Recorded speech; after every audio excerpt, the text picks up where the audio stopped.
इसमें अगर हम a/b इसको डिवाइड करते हैं c/d से, तो क्या ये इक्वल है c/d को जब हम डिवाइड करें a/b से? ये हमने चेक करना है। तो अगर हम यही वाली वैल्यूज़ ले लेते हैं 2/7 divide by 1/7 equals to 1/7 divide by 2/7। तो हमें पता है हम डिवीजन को मल्टीप्लिकेशन में चेंज कर देते हैं। हम क्या करते हैं 2/7 मल्टीप्लाई 7/1 इक्वल्स टू इधर क्या होगा 1/7 मल्टीप्लाई 7/2।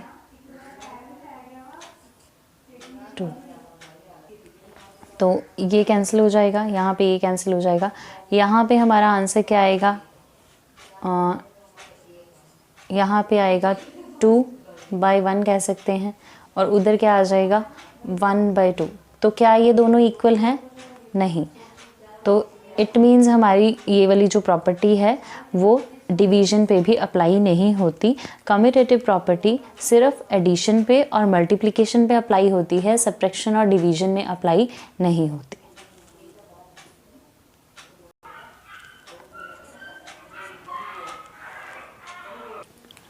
थर्ड प्रॉपर्टी का नेम है एसोसिएटिव प्रॉपर्टी। तो ये कैसे रिलेट करती है, जैसे ये आपको दी गई है a+b+c, ये वैल्यू ब्रैकेट में है, और यहाँ पर a+b+c, यहाँ पर b+c ब्रैकेट में है। तो अगर हम इसको नेचुरल नंबर्स पे अप्लाई करते हैं, जैसे कि +3 + 5 इक्वल्स टू 2 + 3 + 5, ये हमारे नेचुरल नंबर्स हैं। और हमें बोर्ड मास का रूल पता है, हमें पहले ये ब्रैकेट वाली जो वैल्यू है वो सॉल्व करनी पड़ती है। जैसे 2 + 3 + 5 + 5 कर देंगे इसको, यहाँ पर 2 + 3 + 5 ये 5 आ गया, और सॉरी यहाँ पर 8, इनको ऐड करके भी 10, यहाँ पर भी 10। तो ये नेचुरल नंबर्स में तो अप्लाई हो गई प्रॉपर्टी, यहाँ पर 10 = 10 आ गया। बट हमने इसी प्रॉपर्टी को अप्लाई करना है रैशनल नंबर्स पर, चारों जगह पे, एडिशन में भी, सब्ट्रैक्शन में भी, मल्टीप्लिकेशन और डिवीजन में। तो वहाँ पर देखना है क्या ये प्रॉपर्टी अप्लाई होती है या नहीं। तो फर्स्टली हम देखेंगे एडिशन में, अगर रैशनल नंबर्स की बात करें, जैसे कि a/b + c/d + e/f equals to a/b + c/d + e/f। तो यहाँ पर अप्लाई करके देखना है हमने क्या ये इक्वल है या नहीं। जैसे कि हमने नंबर ले लिया 1/7 + 2/7 + 3/7 इक्वल्स टू 1/7 + 2/7 + 3/7। तो यहाँ पर हमने a/b की वैल्यू को क्या माना है 1/7, c/d को 2/7 एंड e/f को 3/7। सेम यहाँ पर भी, ठीक है। तो इनको प्लस करके देखते हैं। पहले इस वैल्यू को सॉल्व करेंगे, यहाँ पर बेस सेम है, 2 + 1 3, ये 3/7 सॉरी। यहाँ पर पहले हम 1/7 को एज इट इज़ लिखेंगे, ब्रैकेट के अंदर वाली वैल्यूज़ को सॉल्व करेंगे, बेस सेम है, और अंदर 3 + 2 5/7। इनको प्लस करने के बाद यहाँ पर भी बेस सेम है, तो ये फर्स्ट वैल्यू को इसको सॉल्व कर रहे हैं हम पहले। तो यहाँ पर 7 एज इट इज़ आ जाएगा, ये दोनों वैल्यूज़ को प्लस करेंगे तो क्या आ गया 6। यहाँ पर 7 एज इट इज़ रहेगा, और 5 + 1 को सॉल्व किया तो क्या आया हमारे पास 6। तो ये दोनों वैल्यूज़ इक्वल आ गई। इट मीन्स ये वाली जो हमारी एसोसिएटिव प्रॉपर्टी है वो रैशनल नंबर्स पर एडिशन में अप्लाई होती है।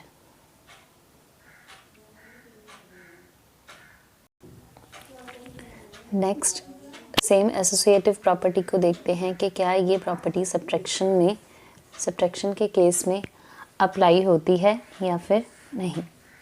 तो सेम जैसे कि A by B minus C by D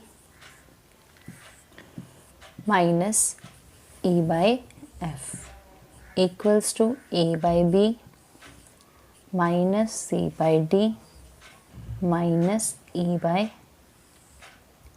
F.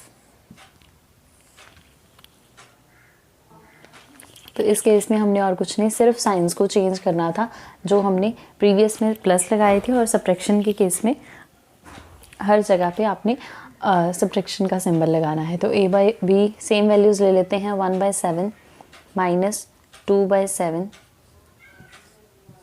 Minus 3/7 equals to 1/7 minus 2/7 minus 3/7। तो यहाँ पर भी हमने a बाई बी की वैल्यू को 1/7 लेट किया है, c बाई डी को 2/7 एंड e बाई एफ को 3/7 और सेम यहाँ पर भी वैसे ही। अब इसको सॉल्व करना स्टार्ट करते हैं। तो बोर्ड मास के रूल के अकॉर्डिंग हमें पता ही है कि हमने जो ब्रैकेट में वैल्यू होती है पहले उसको सॉल्व करना होता है।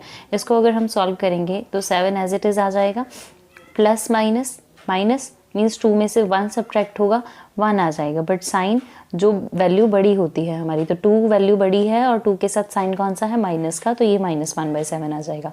इसको सॉल्व करने के पे ये आया माइनस, ये एज इट इज़ अभी लिखते हैं 3/7। यहाँ पर 1/7 को एज इट इज़ लिखेंगे बिकॉज हमें ब्रैकेट के अंदर जो वैल्यू है उसको पहले सॉल्व करना है।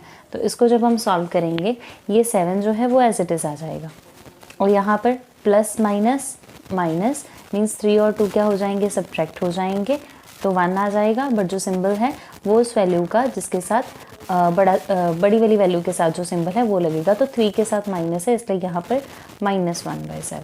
ठीक है, इसको जब हम फर्दर सॉल्व करते हैं तो इसको देखिए, इस वैल्यू को यहाँ पर जो है वो 7 एज इट इज़ आ जाएगा। ठीक है, जब ये ऊपर वाली दो वैल्यूज़ को हम सॉल्व करते हैं तो माइनस माइनस प्लस मीन्स 3 और 1 क्या हो जाएंगे, प्लस, तो ये 4 आ गया, बट सिंबल जो है वो हम माइनस का ही लगाते हैं।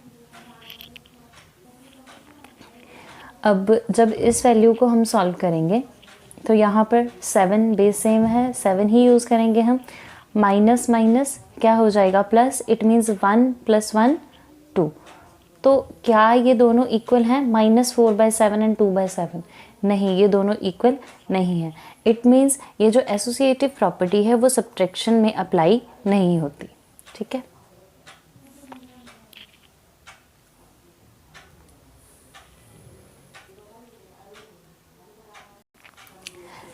सब्ट्रैक्शन के बाद हम चलेंगे मल्टीप्लिकेशन पे।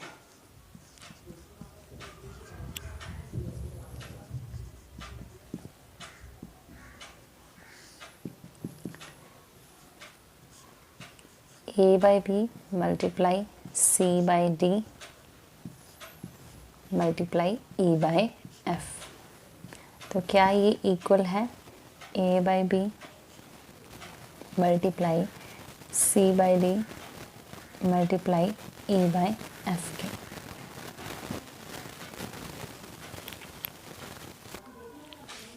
यहाँ पर हम a बाई बी को लेट करते हैं 1/3, c बाई डी को 2/3